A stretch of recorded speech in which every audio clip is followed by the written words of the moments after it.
welcome. Welcome to everyone who's here today, and welcome to everyone who will be tuning in later as well. And as I mentioned, I want to welcome you on behalf of Summit Impact. And for anyone who I have not met personally, my name is Shira. I'm the Executive Director of Summit Impact.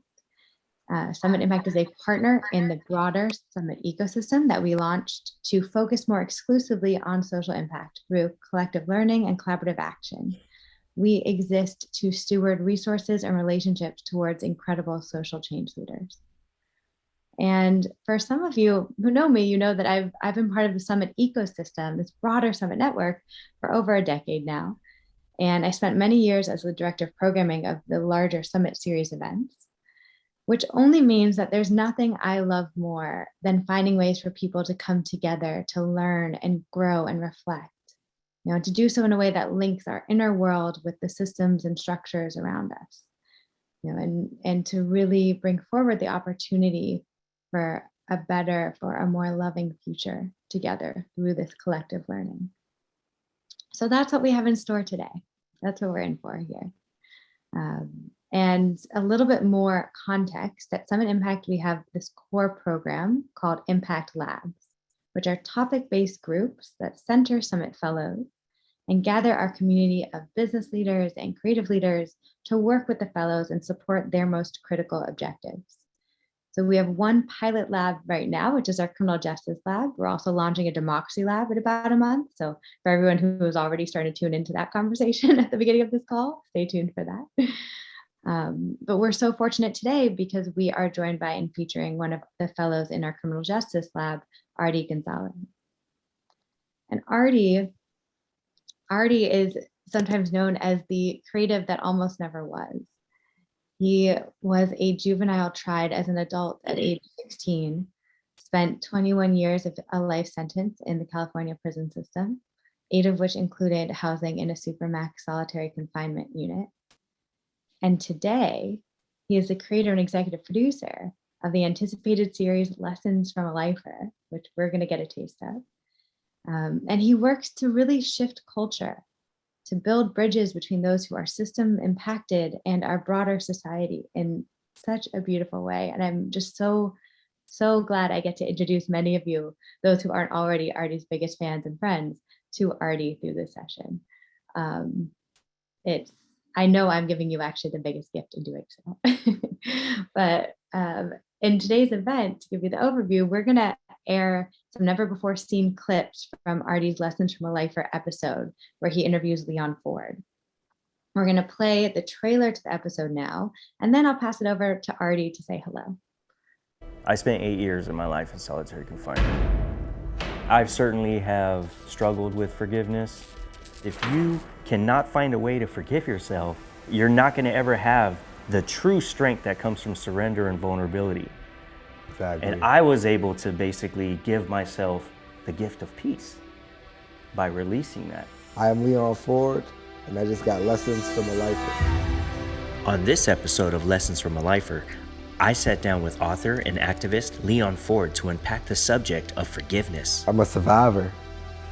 Why forgive? I struggled with anger, the struggles, and hatred, and putting forgiveness into action. I'm interested in solving problems. If you have ever found yourself at the crossroad with forgiveness, and I built this internal prison for myself, you will not want to miss this powerful episode. And I chose to live there. Today's lesson begins now. Great. So we're lucky, as we're viewing parts of this episode, we also have Artie with us today on the call. We'll be sharing a bit at different points in our session. So I'm going to pass it over to Artie right now to say hello and to share a minute on why he's doing this storytelling work. And I encourage you all to really welcome Artie in the chat with your Zoom emojis and all the ways that virtual events can give everyone a big round of applause. Please welcome Artie.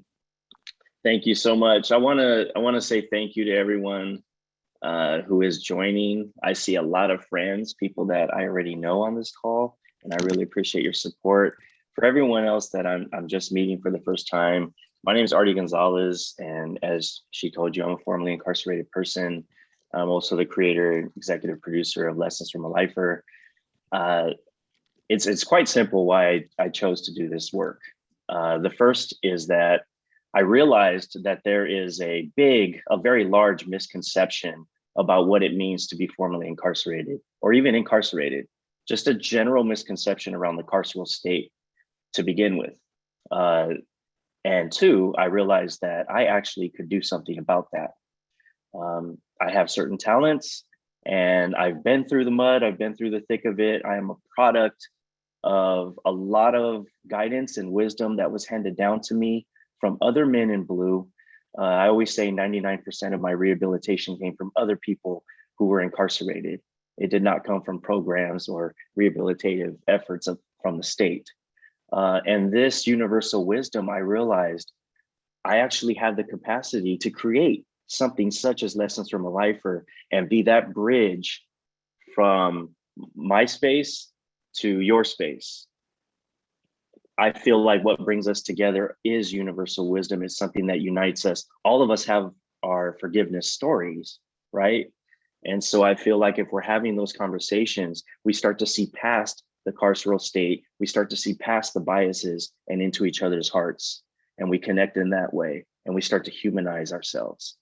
And three, lastly, I do this work because for me, this is a part of my making amends. It's a part of my amends process.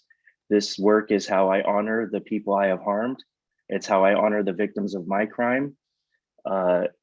If you're meeting Artie Gonzales, you're not just meeting me, you're also meeting them. There is a space inside of myself that is reserved for them for the rest of my life. And the goodness that they would have brought to the world is something that I try to bring forward for them in honor of them. So I do this work for myself and I do it for them as well. And that's me in a nutshell. Thank you, guys. Thank you, Artie. Thank you so much for that introduction. And I'm excited for us to get to dive deeper into your work today. We also are fortunate today to be joined by an amazing meditation teacher, Sabrina Sojourner. And Sabrina is a spiritual leader and political activist. Over the course of her career, she has worn many hats and worked as a leader and activist focused on LGBTQ issues, on racial equity, on anti-Semitism. She's the co-founder of Casbar and has many other leadership positions, but across the board, her work is really undergirded by a belief that people must love themselves before they can address their bigotries or address these broader challenges in the world. And we are fortunate that as we dive in today, we're going to have her lead us in teaching about some of these topics that are in focus and primarily about forgiveness. And the hope here is that as we tune into Artie's episode, we have the chance to also internally reflect on how we connect to this topic. You know, that we leave feeling like we've learned more about Artie, we've learned more about the justice system, that we've learned more about ourselves, and that we've taken some action, an action step to bring greater connection and compassion into the world. That's what we have ahead. So with that, I will hand it over to Sabrina for our opening teaching on forgiveness. And also please welcome her again with the emojis, chat messages, all of the Zoom applause. Thank you, Shira. I think that has to be the best introduction I've ever received from anyone. Thank you so much. I really appreciate it. And I want to say, Artie, I am so glad you're doing this series and that especially talking about forgiveness, because I believe that forgiving ourselves is crucial to any kind of healing we seek about anything that was done to us or anything that we've done. We are not the worst thing that was done to us, and we're not the worst thing that we're done, even though we have a society that wants us to punish us for both. And forgiveness, as you said, is a gift we give to ourselves. It is the way in which we begin to heal the bile that we build from our anger, from our hurt, from our fears. There's any of a number of different emotions, but what happens is we end up having this grudge is probably the way to describe that whole big mix of feelings in terms of people and what they have done to us. And usually there's one particular person that has done something to us. And so by beginning to look at what that does to us, really with our literally physically and emotionally, there is a physical reaction, a tightening up, a straining of the neck, a contraction of the heart muscles, and a contraction of the chest. There's churning in our stomach. All of those things are about the anger, the hate, the pain. And part of that is the child inside of ourselves that's been hurt. And it could very well be that the child being hurt is what led to this bigger hurt. But most likely it is that there are things that have happened to us that we've not healed from. And so this big disappointment in terms of ourselves, of what we've done, or in terms of what was done to us, becomes where we focus all of that pain. And what I know from my own experience is it's really hard to live if your guardians are always up. There's no room for me to show up if that's where I'm living, when I was living that way. I thought I was taking care of myself, and all I was doing was closing myself off. And when I was finally able to realize that forgiveness is not about letting the other person off the hook, it's about a gift I give to myself. And it's a way for me to be more connected to myself, especially my true self, the truth I am, the person I am becoming. It's in that instance that I release all of that anger and that hurt and that constriction, and find myself with openness that I didn't even know I had. And that all that openness does is continue to open. And I love what you said about when humanizing ourselves, because when we humanize ourselves, we increase our ability to see another person's humanity. And when we recognize our own foibles, we can recognize other people's foibles. And when we're there, we can have a choice of calling someone in as opposed to calling them out, because pain is pain. There's no objective way to properly assess another person's pain. And sometimes we don't properly assess our own pain.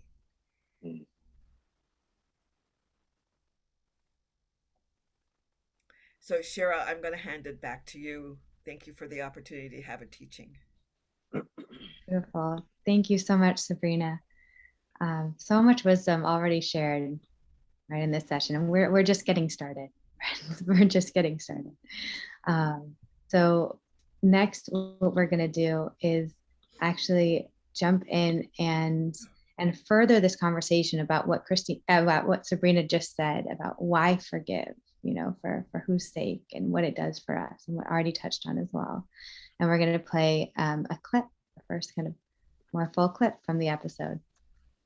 You have every reason I can think of to never forgive.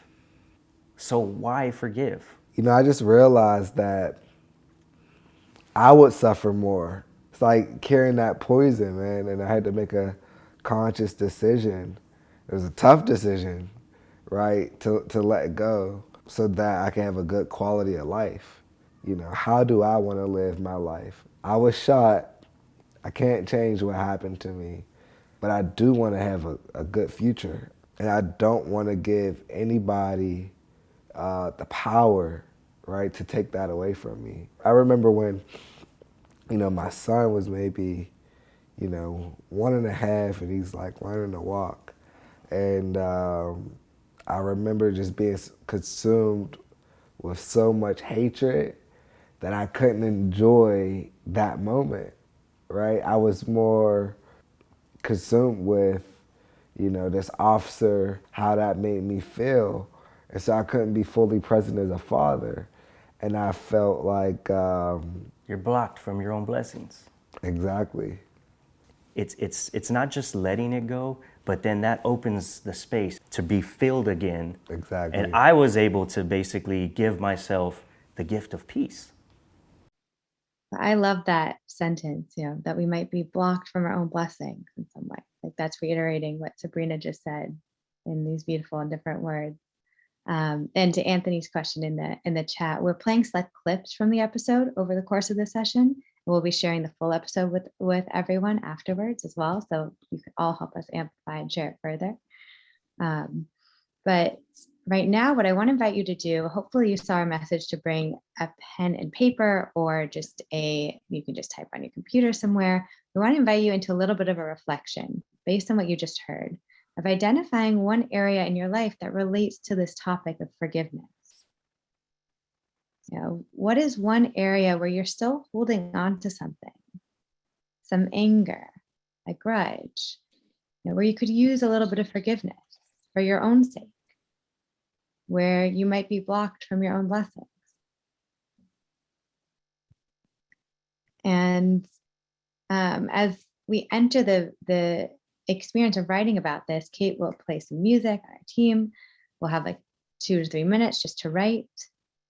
But I also want to just invite everyone to remember that stay within, whatever is your own window of tolerance for depth here. This session might bring up really deep, meaningful parts of your life that come into focus. You can always reground by kind of noticing how you feel on the seat that you're sitting on, or looking around the room, or coming back to something lighter, or where it feels right, you can open up into something that's really been weighing on you. And so just reflect on what's one area where you might be blocked from your own blessings. And we'll write for just 2 minutes.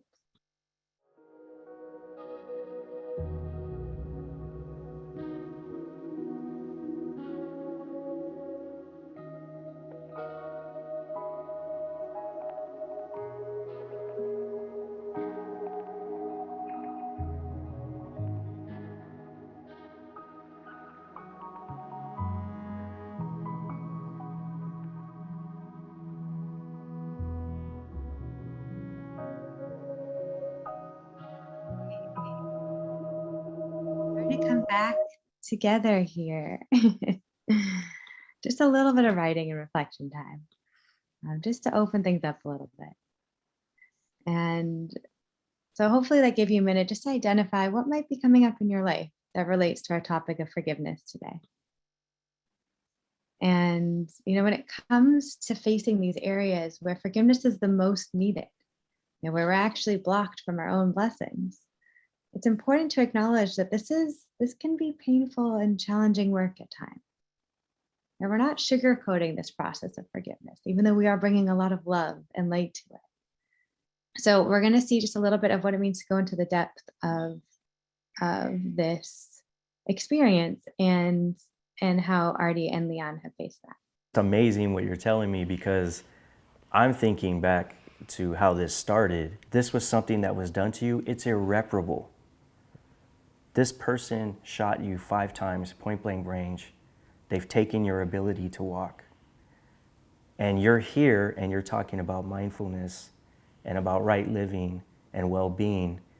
And it just blows my mind, because when you're back in that moment, when this happened to you, I just want people to have an understanding of how extreme it can get emotionally in this sense. Right. The intensity of the anger and the hatred, this is an injustice that has occurred, must have taken you to dark places, the darkest.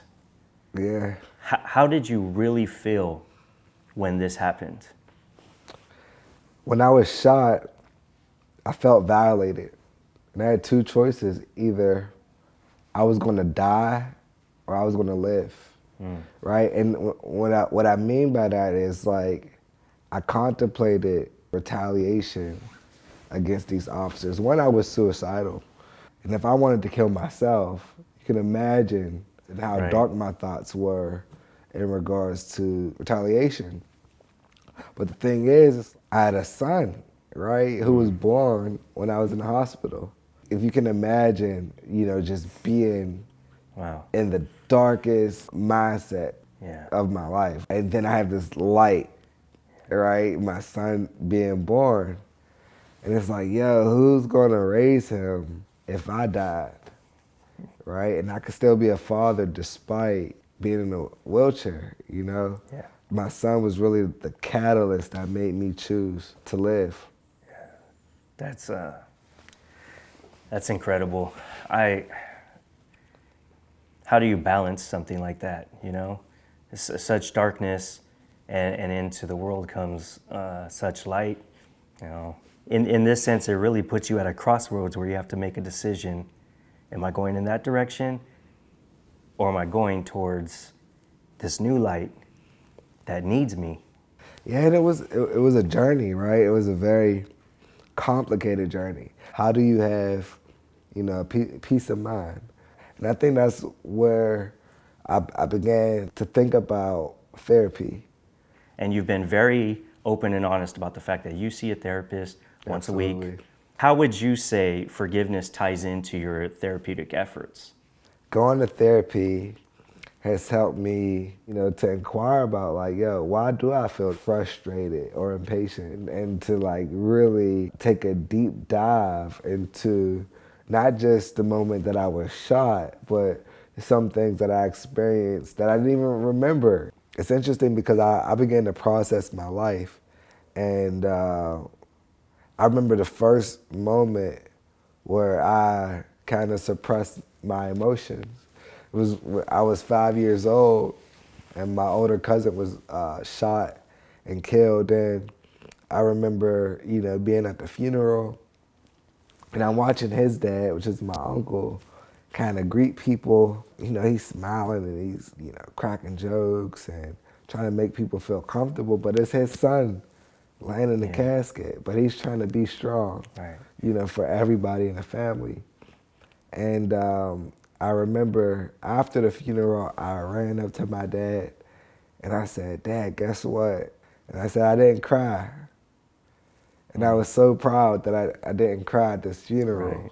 And that was my first, you know, memory suppressing my emotions. And then, you know, to fast forward to when I was shot, I remember my first visit from my family, and they were crying.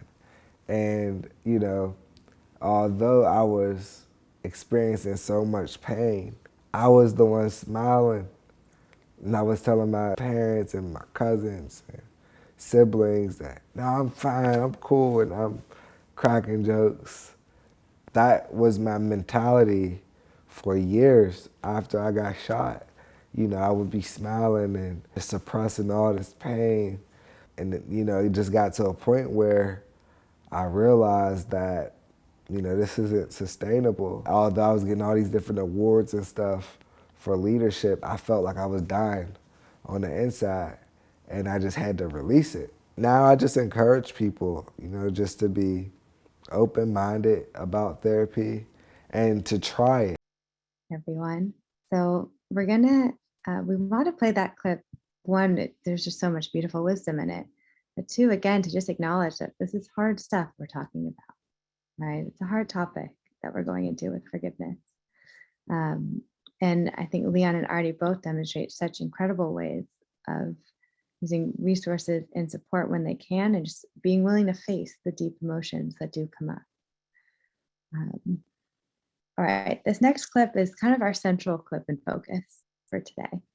And so I invite you to really just tune in to these two parallel stories you're going to hear about forgiveness.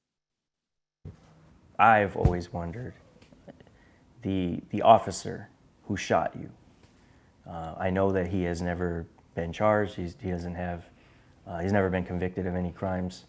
So he was not criminalized for what he did to you.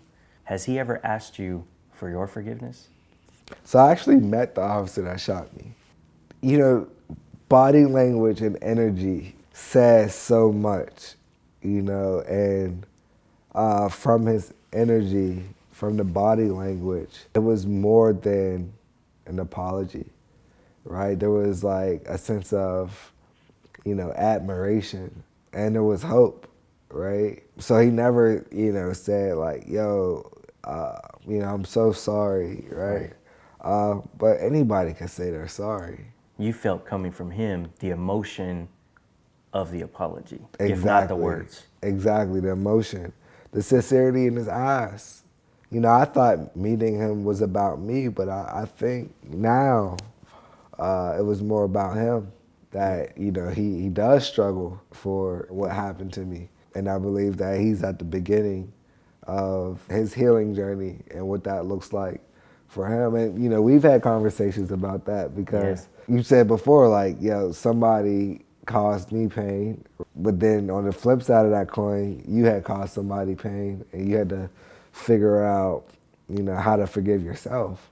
I've certainly have struggled with forgiveness deeply, actually. I come from the standpoint, as you said, from the other side of the coin. My struggle was with self-forgiveness. That was the area that I had problems with.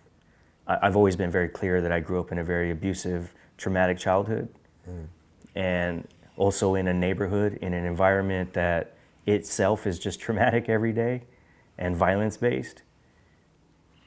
And I had a lot of forgiving I had to do on my end for those things.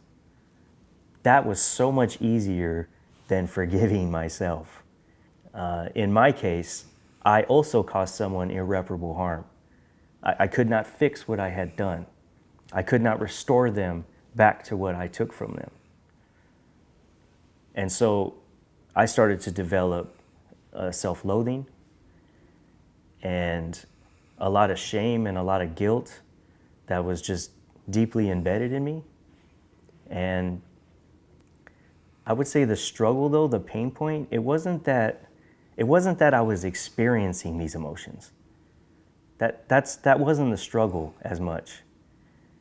It was the fact that I had convinced myself that I deserved these emotions.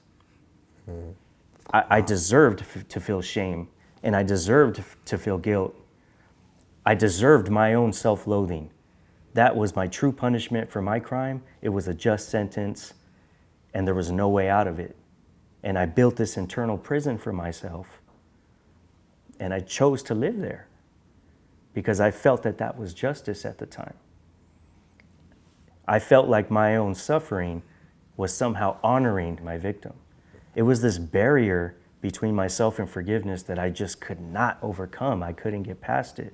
And the thought of changing that, what would my life look like if I didn't have shame, if I didn't have self-loathing, if I loved myself? That was terrifying for me. And so I was afraid of change. I was afraid of letting go. And that was a part of the shackles that I put onto that prison. Wow. You know, When I think about my journey to forgiveness, right, I had a lot of family around me. I had a lot of support.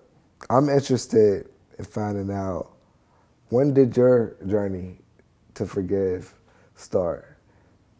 I spent 8 years of my life in solitary confinement. Wow. On 21 years that I did on a life sentence. They had deemed that I was too dangerous for even the dangerous people. To get to a level of forgiveness, there must be courage, there must be some level of vulnerability, and the conditions I was living in were not conducive to vulnerability. You can't cry in there. There's no one to vent to. So, did you have a safe space? You know, I didn't have access to therapy, but I was able to find a pen pal. I have never seen this person in real life. Wow. And he did everything for me. Like, he has no idea. He took me through these steps and he started to show me how I could live my life according to spiritual principles as opposed to defects of character. If I'm operating from a position of hate, I can choose to operate from love. And he helped me start that process. So when it came to forgiveness, we went back and forth, I don't know how many times, and I was like, I forgive everyone that has done anything to me, and anyone who's ever asked me for forgiveness, I'm giving it. And I was so proud of myself, but I couldn't forgive myself. And he was clear with me. He said, if you cannot find a way to forgive yourself, you're not going to ever have the true strength that comes from surrender and vulnerability. And he finally got frustrated with me one time because I told him, I can't make amends for this. Like, what I've taken from this person, I can't even ask them for their forgiveness because they're not here anymore. I took their life. So I don't know what I'm going to do. And he finally had the breakthrough that saved my life with forgiveness. He told me, it's so interesting that we, as human beings, it's so easy for us to find fault in ourselves and in others. And it's so difficult for us to see the good in others and to see the good in ourselves. You treat your victim and the survivors of your crime, you treat them like they're only one-dimensional people. You only acknowledge them based on the side of them that wants you to suffer, that's angry about what you did. Mm-hmm. You think you're honoring them because you're honoring their resentful side. And so you think that by not forgiving yourself, you are somehow honoring that. But that's one-dimensional. They have a whole other side, and so did the victim of your crime. Your victim had a loving side too. His family, they also operate from a standpoint of love and compassion and hope and empathy and all of these positive, enlightened things. And the side of the person that you've harmed, who operates from a position of love, would not want you to suffer like this. Wow.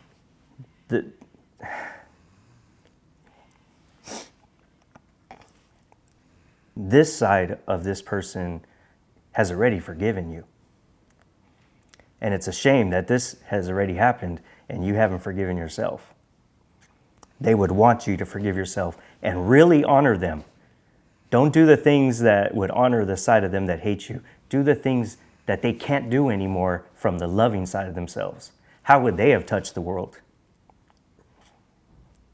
Whose lives would they have positively impacted?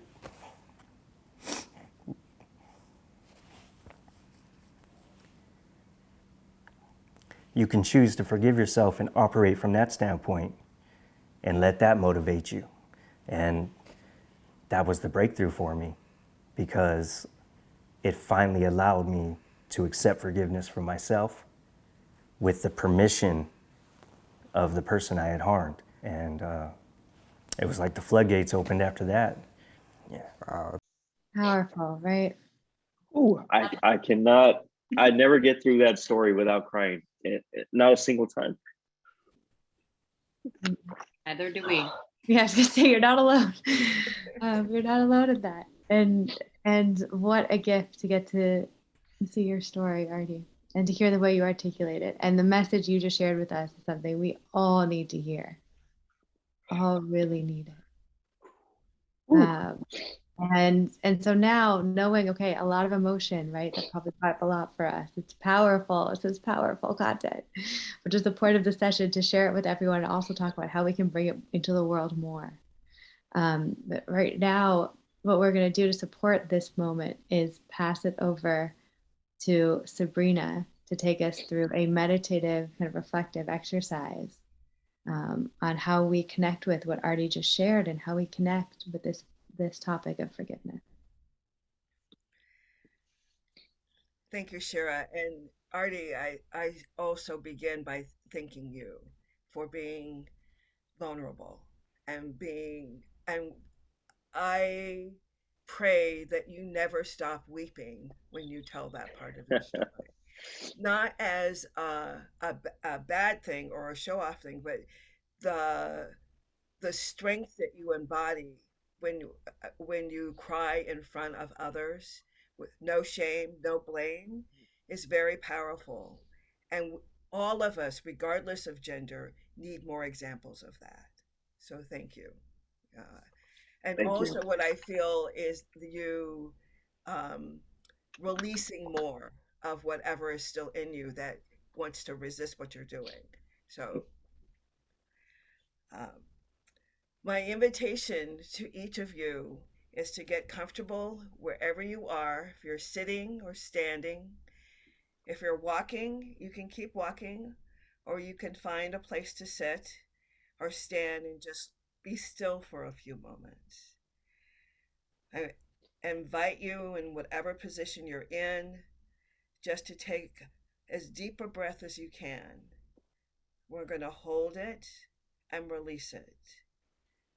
All to the count of 4, and we're going to do that 3 times. And on the 3rd time, we're going to have I invite you to make whatever noise you want to make wherever you are. It could be something as simple as a sigh. It could be a scream. Just you're not going to be hurting anybody. This is just another way to bring yourself fully present to what's going on now. So, and 1, 2, 3, 4, and 4, 3, 2, 1, and 1, 2, 3, 4, and 4, 3, 2, 1. You may feel some tightness in your shoulders or inner head. All of that is fine. As we take one more breath together. And 1, 2, 3, 4, and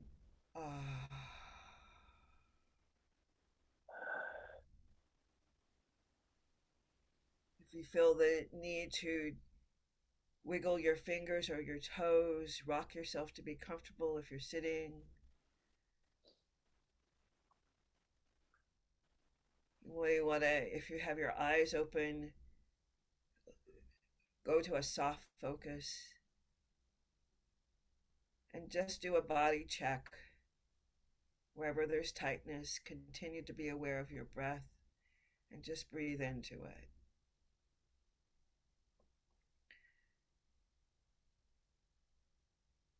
And as you do a body check, imagine just a ring of energy moving down your body, easing whatever tics may be happening. Feel the energy in your face and in the back of your head and in your neck. Note if there's any tightness around your throat. Usually that means there's something you want to say. Shoulders, just let it all drain down. Your back and your chest, into your abdomen.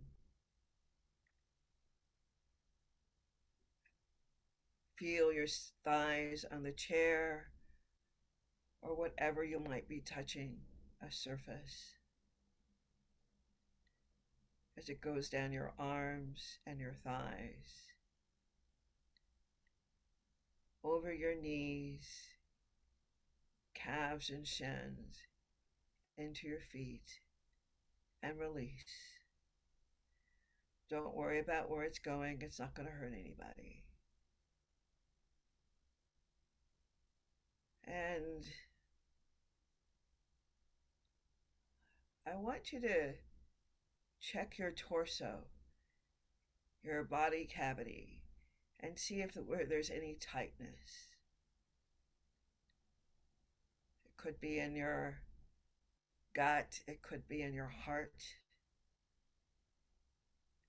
It could be in your back. And bring your attention to it. And you see if it has a color or a texture or a shape.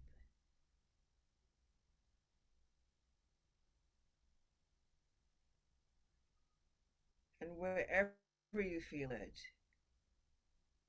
bring it gently into your lap as you would a young child.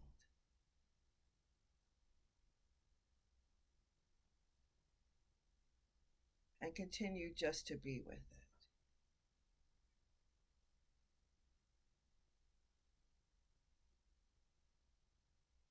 And ask it if it has anything to tell you, or a question for you.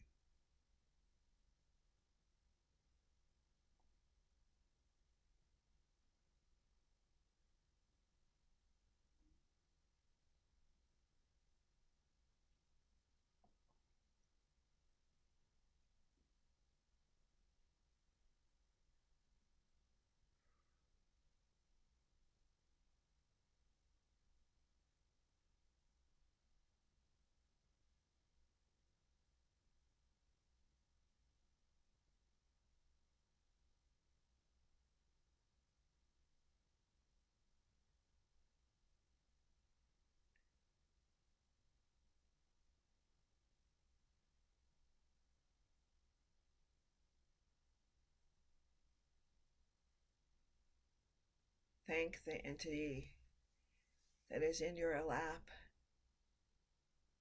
and let it know that you'll return when you're ready for more conversation, more opportunities for healing.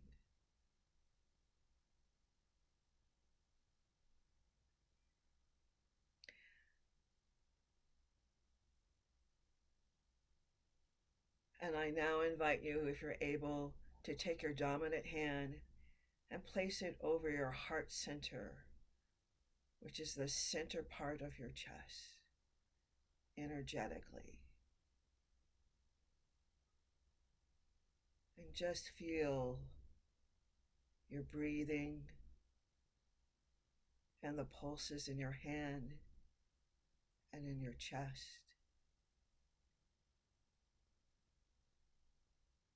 Relax your hand. You don't have to press it into you. And have that energy start moving to your other hand. And if you're able, raise it up and out. And let that love move into the world.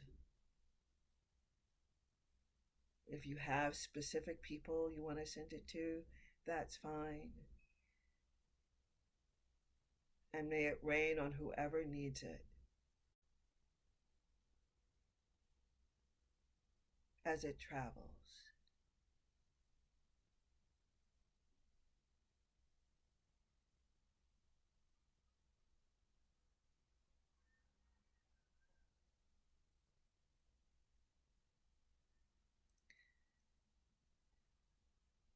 And I invite you now to take that hand and put it over your dominant hand and feel the love you have for yourself. Feel that energy that you're putting out into the world and own it for yourself. Let it feel it filling your heart cavity and in a loop around your arms. Breathe it into your belly and your thighs and your back. Let it fill your head and mind and feel it going down your legs and up through your crown at the same time, so that you are really feeling the love you have for yourself that you're willing to give to the world. You must always first give it to yourself. And then when you are ready,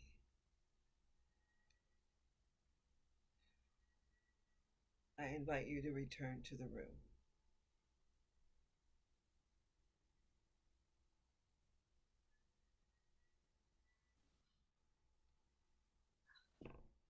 Thank you, Sabrina.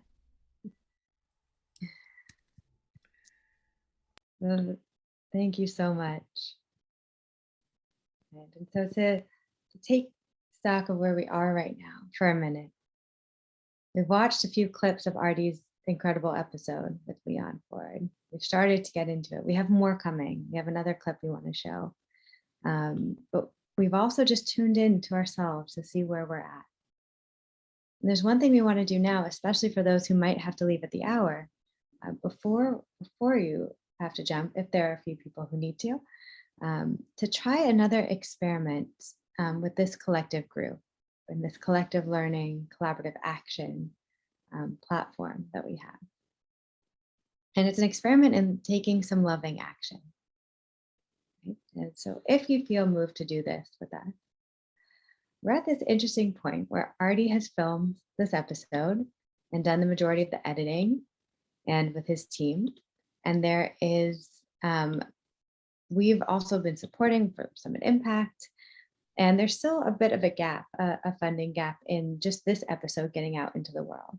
And there's also a bigger plan for bringing Artie's platform, its storytelling platform, to life in the future that involves more episodes and some other creative pieces that we'll share as well.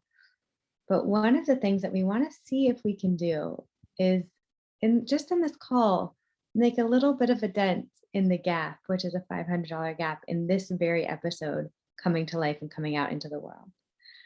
And we're about to drop a link into the chat with an opportunity to donate towards this episode, specifically coming to life, final editing of it.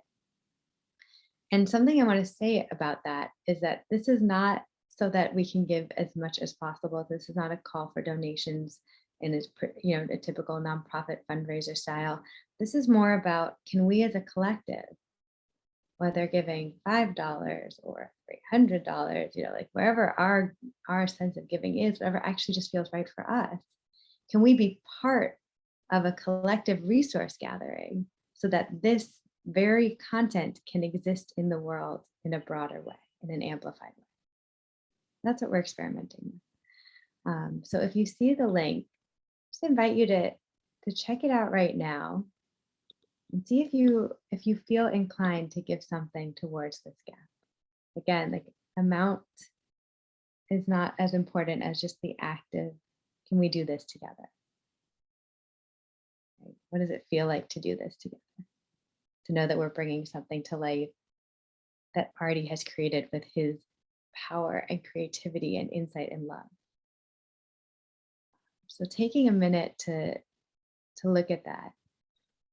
And also knowing that in the back of your mind, we'll also be sharing things like opportunities for amplification.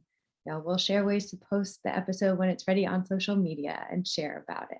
We'll share ways to help get more interest and excitement about this episode and about the larger campaign to help Artie launch this bigger storytelling platform and do more episodes like this, more content, more different types of content as well, this multimedia approach. But for right now, this is our first step. And it just feels real special as this Summit Impact community and friends to see if we can take it together. So give everyone one more minute, again, just to see if you'd like to give. And even if it doesn't feel right for you right now, know that you're still part of this moment with us, actually. Still part of it as we bring this episode to life.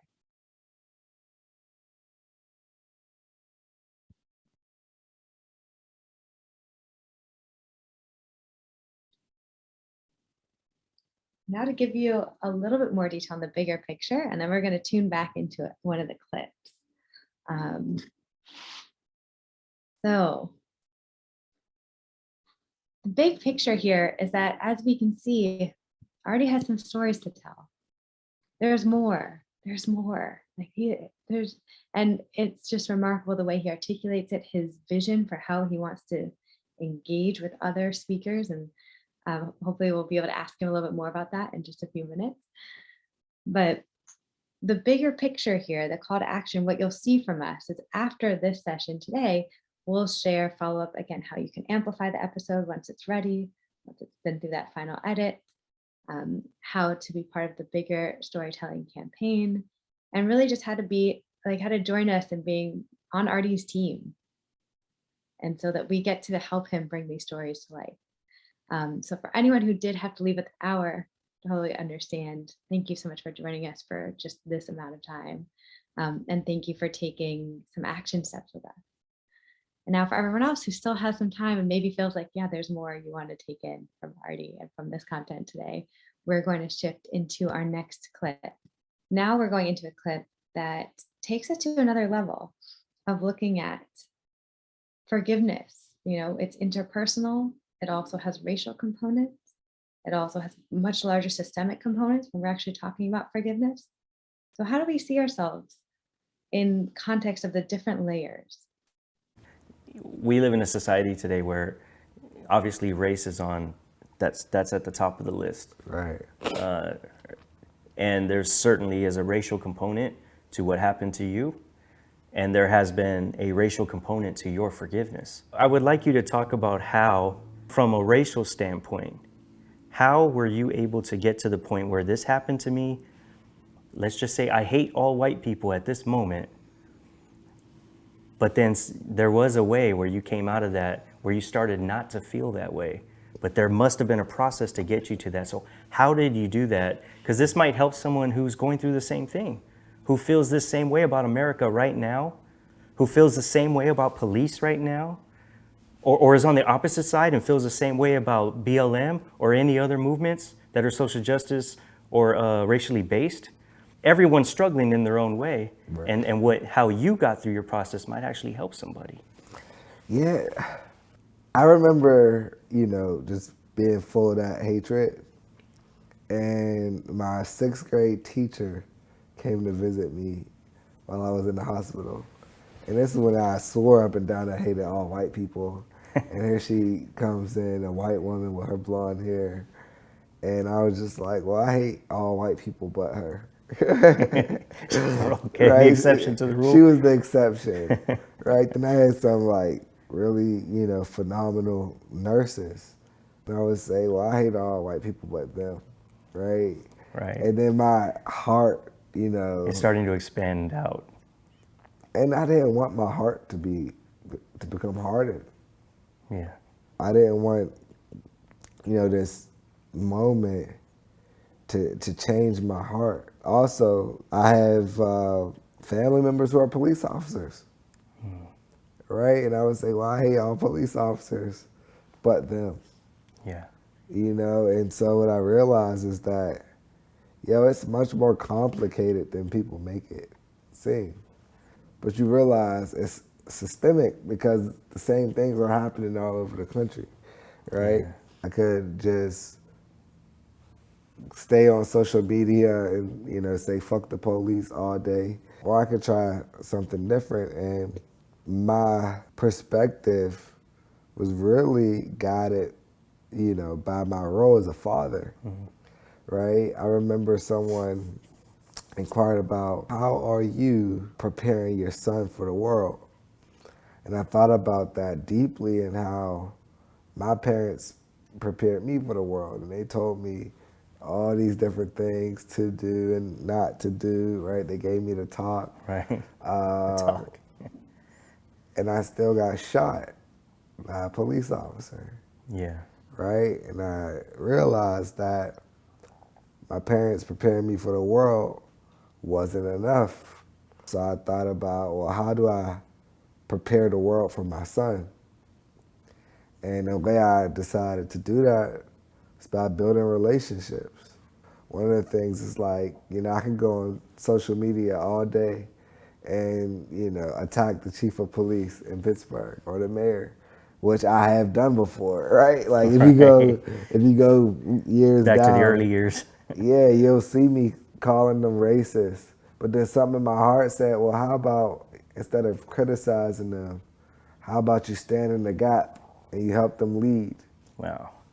And that's what I did, right? And I reached out and began building these relationships and solving problems. And so now, I have friends who are Republican, Democrats, independent, Muslim, Jewish, Jehovah's Witness. It doesn't matter, right? I'm interested in building community and solving problems. And that is more important to me than holding a grudge. So more wisdom from Leon and Artie, more things that really we could be discussing for so much time. But I love that framing of how are we preparing the world for the next generation. What Leon said about how am I preparing the world for my son. Beautiful. I love, Farah, that you're calling that out. Beautiful. What we're going to do now is open up for about 5 minutes of Q&A with Artie and Sabrina, actually. If anyone has a question that's really on your heart or something you want to ask, we will focus on that for a minute and just open up the floor for any questions. You can type them into the chat if you'd like, or you can raise your hand on Zoom, and we'll see if there are any questions. If there aren't, then we'll move into the next section. I'm just offering up a chance to say something for anyone who'd like to ask. I would love to ask a question. Hi, Artie. Hey. So good to see you. This is amazing. My question you. is about the process of forgiveness. I'm curious from you, do you find yourself still in an ongoing process of forgiveness, or did you reach a moment where you were like, I've done it, I've forgiven? Curious what it's like on an ongoing basis, day to day for you still. I believe that over time, as I get older, I start to realize that, like hope, forgiveness is truly, it's a discipline. I do not believe that forgiveness is a one-off snap decision or a moment in time, so to speak. I really feel like forgiveness is something that is altered inside of oneself, and then you have to maintain that. It's a change that takes place, and then that has to be focused upon and consciously cultivated over time. Like a garden, you have to tend to your forgiveness. And I believe that's the case for myself. I chose to forgive myself, but as you can see, I still have the reaction over what I did, right? So it's like, I still fight for self-forgiveness. And it's not that I fight as hard as I did at the beginning, but I definitely have to have that maintenance, that conscious awareness of, hey, I have chosen to forgive myself. So what am I going to do today to honor that? How am I going to allow that to impact the world? And by doing that, I keep it cultivated, I keep it alive. If you don't feed it, it will die. Self-harming behaviors and the self-harming feelings. And I don't want that to be the case for me. So I feel like forgiveness is a discipline. It's something that has to be maintained. May I add to that? Because I love what you said, Artie, that it is something that does need to be tending. And one of the things that I have discovered, having lived at least a decade more than you, several decades more than you, is that the things that I haven't really forgotten about, but suddenly they'll start ruminating in me. And I've come to recognize now that they're wanting attention, that there's an opportunity for another level of forgiveness. Or there's it's a situation in which I was caused to feel powerless. So there's a opportunity for me to rewrite the script and take back my power. And that's another form of forgiving the person for that, is that they had snatched that from me, and now I'm not snatching it back. I'm just taking it back as my own. And when I do that, that little gnawing memory stops gnawing at me. I can now comfortably live with it. So it can, and sometimes I'm really surprised at the small things that will show up. It's like, really? I have something left over in this? And it's a gift I continue to give to myself. And sometimes I'm still in relationship with people. And so I have an opportunity to give them a gift I didn't even know I needed to give them. Mm. Wow. Beautiful. Okay, Stephen, do you have one question? Like you're emotionally something to us. Maybe. Mute me. Oh, there we go. I'm feeling singled out in the mutation of it all. This is fantastic and beautiful, and I didn't expect it exactly the way it had unfolded. I just wanted to share a quick story apropos of what you were talking about, because I think it really is enlightening. Anyhow, long story short, I was 5 or 6 years ago walking to my car in a parking lot from a lunch in Pasadena, which I and I was on my cell phone, and a car backed out, a big black Cadillac backed out, and it hit me, and it but it startled me, and my knee was tweaked a bit. It was bleeding. My pant leg was torn. Not like being shot. I'm not comparing them. I've never been shot. And I looked up, and an older woman in her 80s gets out, and she said, well, what did I hit? I said, you just hit me, but you got really lucky. And she said, well, how did I get lucky? I said, because you just hit me. And she said, what do you mean? I said, because you just hit me, and I'm okay. Don't worry about it. And I looked at this woman, and I saw, my mother at that moment in this woman's eyes. And I thought I could either just get on with my day and deal with it, or I could really, mess with her life, which often happens in incidents like that. And I decided, something, just get on with your day and be careful. And you got lucky. And then when I got home, I felt anger, which was really wrong, because I thought, why in the didn't this woman say sorry? Or can I have your number? Can I send you a note? Can I send you some flowers? Can I send you a thank you note? Something. And then, of course, I spoke to my therapist about it, who said, get over it. And that's not why we do things like that. And, the obvious big macro pieces of it all. I just wanted to share that. I felt good ultimately having done what I did. Sorry.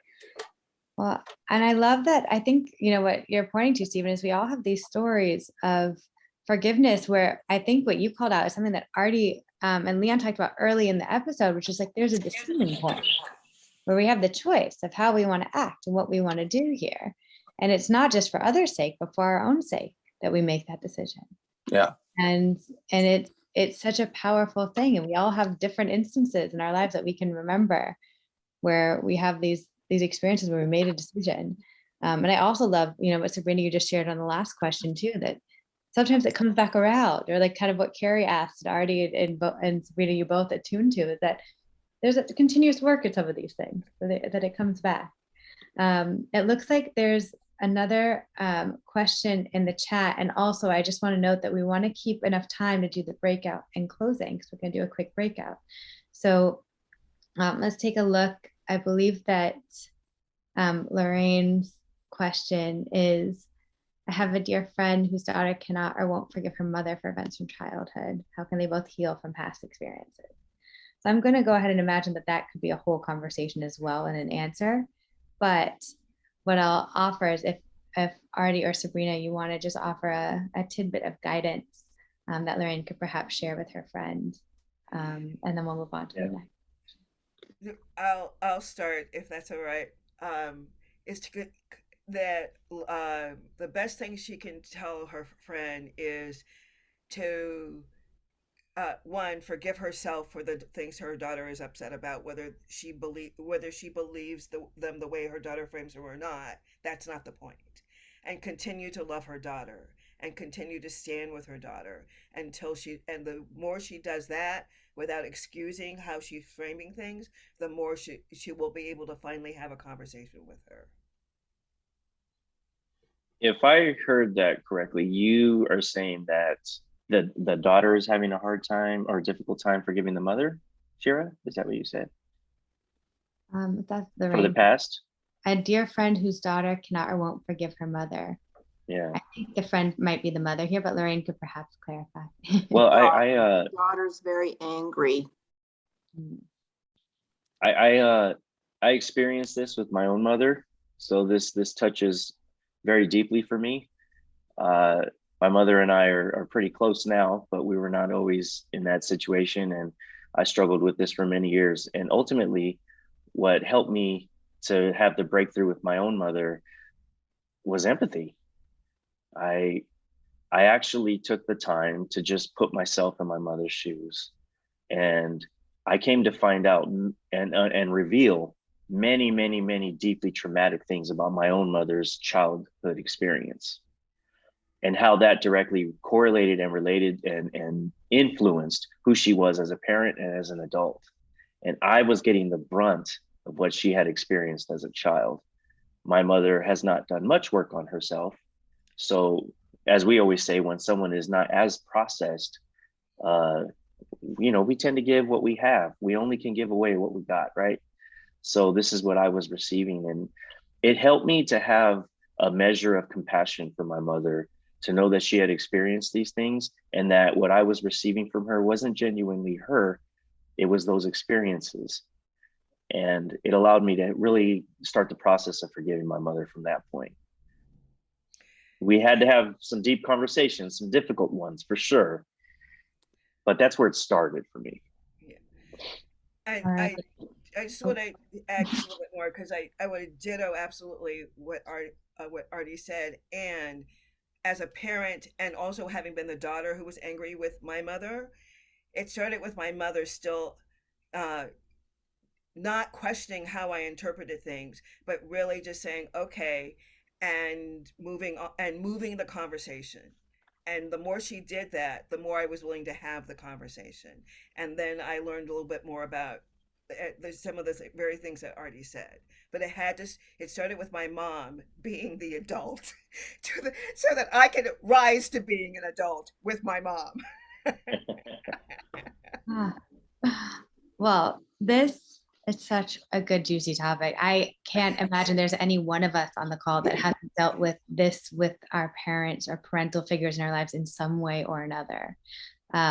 So I'm already envisioning what our part 2 conversations about forgiveness might look like, how we can go deeper, as a community and in these conversations, and then how we get to zoom out, because everything that we're doing here is really about how do we have conversations that are personal and related to us, and how do we understand that the systems and structures that we have built in society reflect our relationship to these topics, how much we believe in forgiveness and redemption and healing, and as Artie said in that clip, honoring the loving part of each other. We can build systems of justice that do that reflect that. We can edit and support and fight for change within the systems we have, and it requires both this internal work and external work together. Yes. So that's what we're hoping to do here at Summit Impact. I do want to give the fun announcement, the exciting announcement, the powerful announcement that we have just in this session raised over $700 for the episode. Our goal was 500. And so that means that any additional amount can go towards this episode and future episodes. And we just came together and we did it. We did the thing. Oh, thank you, everybody. That's awesome. We did the thing. Thanks to everyone on this call. It's a huge moment. I don't think we've ever, just also context at Summit, we've never really had a big moment like this, like a moment where we're going to ask and do something together and bring it to life. And I think we can do more. So thank you, everyone, for just being part of this moment, for us, for Artie, for Lester, for Lifer. It's really special. Just the power of the community. And with that in mind, we have 10 minutes left in this session. We're going to do 2 things. We're going to do it's going to feel a little bit fast. We're going to do a very quick breakout session. You'll be in groups of 3. You'll just pass around and just share one thing that landed for you in this session. And try to keep it concise so each person has a turn. We'll go into breakouts now. We'll do that. Then we'll come back for our closing steps on what's coming next. And then we'll close up the session just for today. Pause our conversation on forgiveness just for today.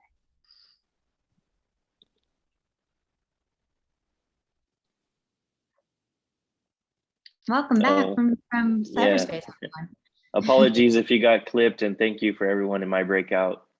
Yeah, thank you for joining. And thank you for sticking with us. I know a lot of people had to join early or leave early in different ways, and they'll be catching up on this segment of the session. But thank you for those who were able to stay and had the spaciousness in your day to continue the conversation. We're going to close now with a few things. One is that I want to reiterate what comes next. What comes next is that we're going to ask you in a follow-up email to, 1, complete a survey for how the session was, how you felt about it. If we have it, we might even drop that link in the chat right now. 2, we're going to invite you to amplify this episode when it's ready to be shared. We would love it if this group can help bring this into the world. You've already done it with the action and the donation to really cover the bases to make it possible. And now we'll see if we can share it, just how wide we can go. And the third thing will be that we will invite people to participate in this bigger campaign to raise $60,000 to support Artie's Lessons from a Lifer storytelling multimedia platform. It involves a book proposal, it involves a mini documentary, it involves multiple episodes. We're trying to build this next stage for Artie to stand on and for him to create from. And that's something we all want to do together. So look out for more information on that. And the other thing I want to mention is, again, yeah, you'll see the event survey. You'll see some ways to follow Artie dropped in the chat. We also have another one of our criminal justice fellows on this call. It's Christine DeBerry, who is a friend, mentor, inspiration to me in so many ways, and who is a fellow working on the Prosecutors Alliance, a very important new organization within the field of criminal justice. So she is doing the work actively to transform our systems from harm to healing, using everything we've talked about today. Very complementary to everything Artie is doing with shifting narratives. And so I encourage you all to just take a look at her website and work and look out for more events where we'll feature her work as well in the future, because we are so fortunate to get to have her as one of our fellows as well at Summit Impact. The last point we're going to do is I'm going to pass it over to Artie to say anything you'd like to say. Then Sabrina will close this out with a closing meditation, and I'll say a final thank you, and that will be our call. So Artie, final words from you. I really just want to say, thank you. I really appreciate all of you for jumping in today. If I know you already, or this is the first time we're meeting, I really am grateful for your presence in my life. I look forward to meeting each and every one of you at some point on a deeper level. I really appreciate your support of this work. I feel that it's meaningful. I feel that it has the potential to be very impactful.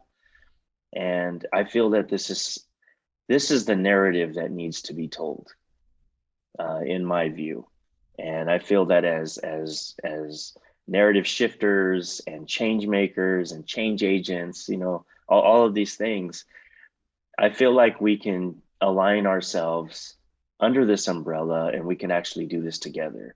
So I don't visualize this platform as something that's for the sake of my own personal benefit. I'm not trying to be a celebrity or anything like that. I'm a formerly incarcerated person who happens to be articulate and happens to have absorbed a lot of information from a lot of people. And so most of the stuff that I share was handed to me.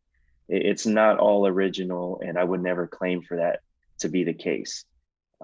At the same time, I want to honor my victims, and I want victims of crime and survivors of crime to know that there are people like me who are doing this work and doing it on their behalf as well. I feel like we're all on the same side of the fence, and we've been told that we're on opposite sides. I want to do the work to change that. So thank you all so much. And I look forward to putting out more episodes for you guys. I have some potential guests lined up, and I look forward to jumping into the next topic. So I love you all. Thank you. Thank you so much, Artie. Oh, thank you. I know we're close on time here. I got it. Here's my invitation to you, and that is to change your view to gallery so you can see all the faces and all the names.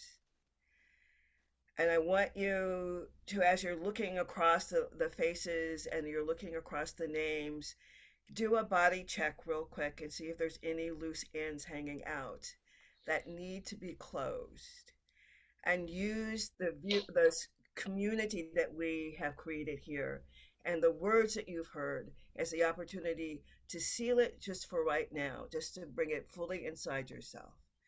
So that, and the next thing I want you to do is when you sign off, is I want you to make sure you drink a good glass of water and do a little bit of walking to reground yourself into whatever you're about to do next. And if the next thing is a call, or you can be 5 minutes late, I've given you permission. Thank you. You all very much for being here. It's been a real gift for me to be here with you. Thank you. Thank you, Artie. Thank you, Sabrina. Thank you. Thank you, Summit. Thank you, Sabrina. Thank you, Summit.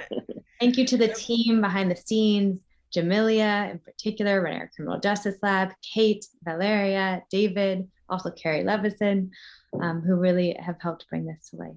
So thank you, everyone. Everyone for your comments. I read them all. I read all your comments.